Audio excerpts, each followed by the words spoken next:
வெறும் மாசை வைத்து வெற்றி பெற முடியாது. அண்ணாமலைக்கு முன் அண்ணாமலைக்கு பின் என்று எதுவும் கிடையாது. குஷ்பு வெளியிட்ட செய்தியால் பாஜகவில் வெடித்த பரபரப்பு.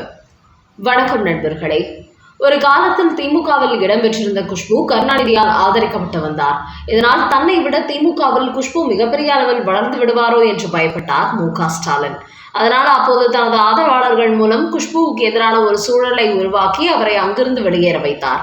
அதன் பிறகு காங்கிரஸ் கட்சியில் இணைந்த குஷ்பு அங்கு தனக்கு எதிர்பார்த்த இடம் கிடைக்கவில்லை என்று சொல்லிக்கொண்டு பாஜகவுக்கு வந்தார். குறிப்பாக பாஜகவில் தன்னை மாநில தலைவராக்கி விடுவார்கள் என்று அவர் எதிர்பார்த்தார். ஆனால் எல் முருகனுக்கு பிறகு அண்ணாமலை தான் அந்த இடத்திற்கு வந்தார். அப்படி அண்ணாமலை வந்த பிறகு தேர்தலில் குஷ்புவுக்கு போட்டியிட வாய்ப்பு அளிக்கப்பட்டாலும் கட்சி கூட்டங்களில் அவருக்கு வாய்ப்பு அளிக்கவில்லை. அதன் காரணமாகவே அண்ணாமலை மீது அதிருப்தியில் இருந்து வந்தார் குஷ்பு. இந்த நிலையில் தற்போது தன்னுடைய அந்த மனநிலையை ஒரு பேட்டியில் அவர் வெளிப்படுத்தி இருக்கிறார். இது அண்ணாமலையின் ஆதரவாளர்கள் மத்தியில் கடுமையான கொந்தளிப்பை ஏற்படுத்தி இருக்கிறது. அப்படி குஷ்பு அந்த பேட்டியில் கூறுகையில், மாஸ் தலைவர் என்பதெல்லாம் வைத்து யாராலும் அரசியலில் வெற்றி பெற முடியாது. அப்படி அண்ணாமலை மாசான தலைவர் என்றால் அவர் ஏன் தேர்தலில் வெற்றி பெறவில்லை என்று கேள்வி எழுப்பியுள்ளார். அதையடுத்து அவரிடத்தில் நோட்டாவுடன் போட்டி போட்டு வந்த பாஜக அண்ணாமலை வந்த பிறகுதான் இரட்டை இலக்கத்தில் வாக்குகள் பெற்றது. ஆனால் நயினார் நாகேந்திரன் தலைவரான பிறகு பாஜகவில் பழைய பரபரப்பு இல்லை என்று கூறப்படுகிறதே என்று கேட்கப்பட்ட கேள்விக்கு, அண்ணாமலை மாசான தலைவர், நயினார் நாகேந்திரன் மாசு இல்லாத தலைவர் என்று சொல்வதையெல்லாம் என்னால் ஏற்க முடியாது. யாராக இருந்தாலும் தேர்தலில் வெற்றி பெற்று காட்ட வேண்டும், அதுதான் முக்கியமான விஷயம். அதனால் அண்ணாமலைக்கு முன்பு பாஜக குறைவான வாக்கு வங்கி பெற்றது போலவும் அவர் தலைவரான பிறகு அதிக வாக்கு வங்கி பெற்றது போலவும் கூறுவதை என்னால் ஏற்றுக்கொள்ள முடியாது. காரணம், பாஜகவுக்கு இல கணேசன், பொன் ராதாகிருஷ்ணன், தமிழிசை சவுந்தரராஜன் ஆகியோர் தான் அஸ்திவாரம் போட்டார்கள். குறிப்பாக தமிழிசை சவுந்தரராஜன் தலைவராக இருந்தபோது கேலி செய்யப்பட்டார். ஆனால் அவர் கட்சிக்காக கடுமையாக உழைத்தார். அதனால் தமிழிசைக்கு முன் தமிழிசைக்கு பின் என்று வேண்டுமானால் கூறலாம். அதை நான் ஏற்றுக்கொள்கிறேன். அண்ணாமலை அரசியலுக்கு எப்போது வந்தார்? மு.க.ஸ்டாலின் 42 ஆண்டுகளுக்கு பிறகு திமுக தலைவரானார். என்றாலும் திமுகவை பொறுத்தவரை கருணாநிதிக்கு முன் கருணாநிதிக்கு பின் என்றுதான் பார்த்து வருகிறோம். என்னை பொறுத்தவரை பாஜகவில் இருக்கும் அனைவருமே மாபெரும் தலைவர் தான். தேர்தலில் வெற்றி பெற்றார்களா இல்லையா என்பது கிடையாது. அண்ணாமலை வேறு பாணியில் அரசியல் செய்தார். நயினார் நாகேந்திரன் இன்னொரு பாணியில் செய்து வருகிறார். அதோடு அண்ணாமலை அதிரடியாக பேசக்கூடியவர், அதை மறுப்பதற்கில்லை. எந்த ஒரு கேள்வி கேட்டாலும் அதற்கு சரியான பதிலை கொடுப்பார். கடமைக்காக சமாளிக்க மாட்டார். முக்கியமாக IPS அதிகாரியாக இருந்தவர் என்பதால் எந்த விஷயத்தை எங்கு எப்படி பேச வேண்டும் என்பதை தெரிந்தவர். அதோடு சட்ட நுட்பங்கள் தெரிந்தவர். அதனால் எளிதாக மக்களிடத்தில் கருத்துக்களை கொண்டு சேர்க்கிறார். அதை நான் ஏற்றுக்கொள்கிறேன். என்றாலும் அண்ணாமலைக்கு முன் அண்ணாமலைக்கு பின் என்று கூறினால் அதை நிச்சயமாக நான் ஏற்க மாட்டேன் என்று அந்த பேட்டியில் கூறியிருக்கிறார் குஷ்பு. அவரது இந்த கருத்து பாஜக தொண்டர்கள் மத்தியில் கடுமையான விமர்சனங்களை ஏற்படுத்தி இருக்கிறது.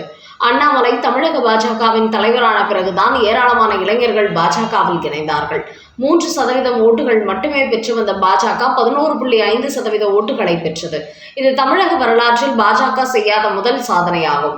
அதோடு அண்ணாமலை போன்று நேர்மையான அதிரடியான தலைவர்களை தமிழக அரசியல் பார்த்ததில்லை. குறிப்பாக பாஜகவில் தலைவராக வந்த யாருமே இதுவரை திராவிட கட்சிகளை அண்ணாமலை அளவுக்கு கதறவிட்டதில்லை. அதனால் குஷ்புவெல்லாம் அண்ணாமலை பற்றி பேசக்கூடாது. தமிழக பாஜகவை எடுத்துக்கொண்டால் அண்ணாமலைக்கு முன் அண்ணாமலைக்கு பின் என்றுதான் எடுத்துக்கொள்ள முடியும். அவர் வந்த பிறகுதான் தமிழ்நாட்டில் பாஜக முக்கிய கட்சியாக உருவெடுத்தது. ஆனால் குஷ்பு அரசியல் காழ்ப்புணர்ச்சி காரணமாக அதை ஏற்றுக்கொள்ள முடியவில்லை. அதனால்தான் பாஜகவில் பெயரளவுக்கு மட்டுமே தலைவராக ஒட்டி கொண்டிருந்தவர்களை இவர் தூக்கி பேசுகிறார்.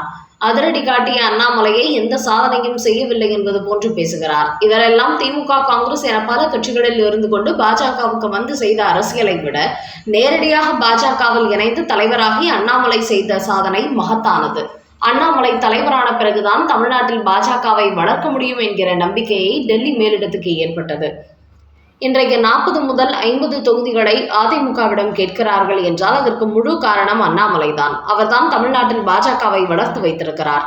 அதனால் பெயரளவுக்கு மட்டுமே பாஜகவில் ஒட்டி கொண்டிருக்கும் குஷ்பு எல்லாம் அண்ணாமலை குறித்து பேசுவதற்கு எந்த அருகதையும் இல்லை. அண்ணாமலை தான் தமிழக பாஜகவின் ஒரே அடையாளம் என்பதை குஷ்புவால் மறுக்க முடியுமா என்று பாஜக தொண்டர்கள் அவரது இந்த கருத்தை கடுமையான முறையில் விமர்சனம் செய்து வருகிறார்கள்.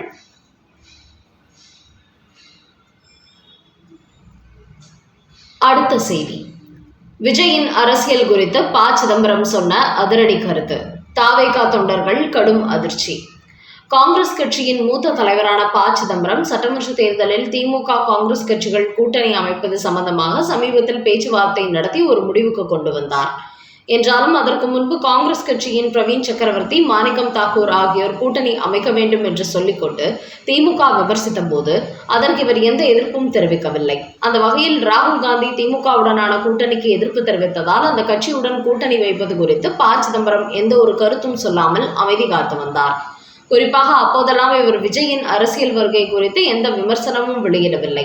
ஆனால் தற்போது காங்கிரஸ் கட்சி மீண்டும் திமுகவுடன் இணைந்து விட்டதை அடுத்து விஜயின் அரசியலை விமர்சனம் செய்து ஒரு தகவல் வெளியிட்டிருக்கிறார் ப. சிதம்பரம்.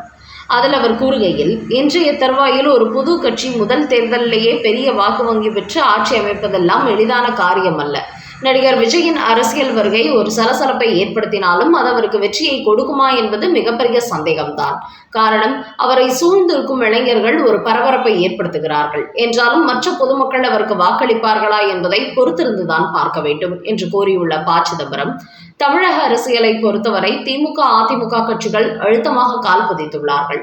மக்களுக்கு தேவையான பல அறிவிப்புகளை வெளியிட்டு ஓட்டுகளை வாங்கி வருகிறார்கள். இப்படி இருக்கும் நிலையில் மூன்றாவதாக ஒரு கட்சியை உருவாக்கி ஆட்சியை பிடிப்பது தற்போதைக்கு சாத்தியமில்லாத விஷயம்தான். அதோடு விஜயை ஒரு நடிகர் என்பதற்காக மக்கள் அரசியல் தலைவராக பெரிதாக ஏற்றுக்கொள்ள மாட்டார்கள். நடிகர் என்பதால் அவரை பார்ப்பதற்காக ஒரு பெரும் கூட்டம் கூடுகிறது. இந்த சினிமா புகழை மட்டுமே வைத்துக்கொண்டு அவர் தேர்தலில் ஒருபோதும் வெற்றி பெற முடியாது. அதோடு ஒரு கட்சியின் தலைவராக இன்னும் அவர் தன்னை முழுமையாக வெளிப்படுத்தவில்லை. யாரோ எழுதி கொடுக்கும் பேப்பரை வைத்துக் கொண்டுதான் மேடைகளில் பேசுகிறார். மக்கள் பிரச்சனையை அவர் முழுமையாக உள்வாங்கி அரசியல் களத்தில் இறங்கவில்லை. அதனால் ஊர் ஊராக தெரு தெருவாக சென்று மக்களை சந்திக்கும் திராவிட கட்சிகளை அவர் வெற்றி பெறுவது மிகப்பெரிய சவாலான விஷயமாகும். அவரது இதுபோன்ற செயல்பாட்டை பார்த்துதான் அவரது கூட்டணிக்கு முக்கிய கட்சிகள் செல்வதை தவிர்த்தார்கள். 2026 சட்டமன்ற தேர்தலில் விஜய் எவ்வளவு ஓட்டுகள் பெறுகிறார் என்பதை பார்த்துவிட்டு முடிவெடுக்கலாம் என்று அவருடன் கூட்டணி வைக்க நினைத்த கட்சிகள் கூட கடைசி நேரத்தில் பின்வாங்கிவிட்டார்கள். மேலும் விஜய்க்கென்று தனிப்பட்ட முறையில் ஒரு மிகப்பெரிய வாக்கு வங்கி என்பது தமிழ்நாட்டில் கிடையவே கிடையாது. அதிமுக, திமுக கட்சிகளின் ஓட்டுகளை வேண்டுமானால் அவர் பிரிக்கலாம். அப்படி அவர் பிரிக்கும் ஓட்டுகள் அவருக்கு மிகப்பெரிய வெற்றியை கொடுத்து அவரை ஆட்சி கட்டிலில் அமர வைப்பதற்கெல்லாம் வாய்ப்பில்லை என்று கூறியுள்ள ப. சிதம்பரம், விஜய் அரசியலில் நீடிப்பாரா நீடிக்க மாட்டாரா என்பதை கூட 2026 சட்டமன்ற தேர்தல் முடிவுதான் தெரிவிக்கும். அதனால் தற்போதைக்கு தமிழக அரசியலில் விஜய்க்கு வெற்றி என்பது எட்டாக்கணியாகவே இருக்கும் என்று தெரிவித்திருக்கிறார். 2026 சட்டமன்ற தேர்தலில் எந்த தொகுதியில் போட்டியிடுகிறார் விஜய்? நடிகர் விஜய் கட்சி தொடங்கி மாநாடு நடத்திய போது விக்கிரவாண்டி தொகுதியில் அவர் போட்டியிட வாய்ப்பு இருப்பதாக தகவல்கள் வெளியாகி வந்தன. ஆனால் தற்போது வட சென்னையில் உள்ள ஒரு தொகுதியில் தான் அவர் போட்டியிடுவார் என்று கூறப்படுகிறது. இந்த நிலையில் நேற்று தமிழக வெற்றி கழகத்தின் தேர்தல் பிரச்சாரம் கூட்டம் சென்னையில் நடைபெற்ற போது அக்கட்சியின் ஆதவ் அர்ஜுனா அது குறித்து ஒரு செய்தி வெளியிட்டிருக்கிறார். அவர் கூறுகையில், எங்கள் தலைவர் விஜய் இந்த தேர்தலில் சென்னையில் தான் போட்டியிடப் போகிறார். அதுவும் வட சென்னையில் உள்ள ஒரு தொகுதியில் தான் அவர் போட்டியிட திட்டமிடப்பட்டுள்ளது. குறிப்பாக வெள்ளிவாக்கம் அல்லது பெரம்பூர் தொகுதியில் தான் அவர் போட்டியிடுவதற்கு அதிக வாய்ப்பு இருப்பதாகவும் அவர் கூறியிருக்கிறார்.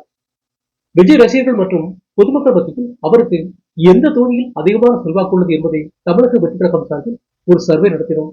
அதில் வட சென்னையில் அவர் போட்டியிட்டால் அமோகமான வெற்றி வருவார் என்பது தெரிய வந்திருக்கிறது. அப்போதுதான் பெரம்பூர், வெள்ளிவாக்கம் என்ற 2 தொகுதிகளிலும் அவருக்கு செல்வாக்கு அதிகம் இருப்பதை கண்டறிந்தோம். அதனால்தான் இந்த 2இல் ஒரு தொகுதியில் சட்டமன்ற தேர்தலில் விஜய் போட்டியிடுவார் என்று ஆதவ் அர்ஜுனா தெரிவித்திருக்கிறார்.